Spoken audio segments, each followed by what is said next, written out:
kind of gets taped down right there.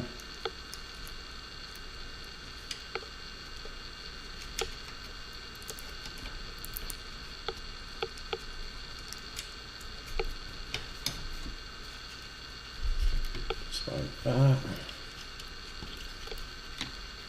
So see, that one's just taped across there.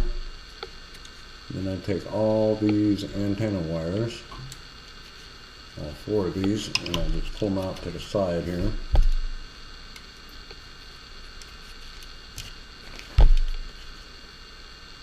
Right, so all 4 of my antenna wires are over there, so they're out of the way. So now I'm ready to put this back together.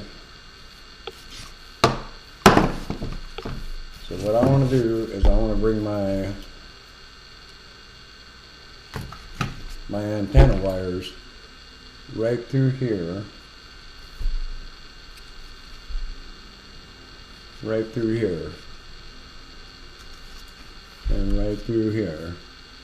Or my compass wires, excuse me.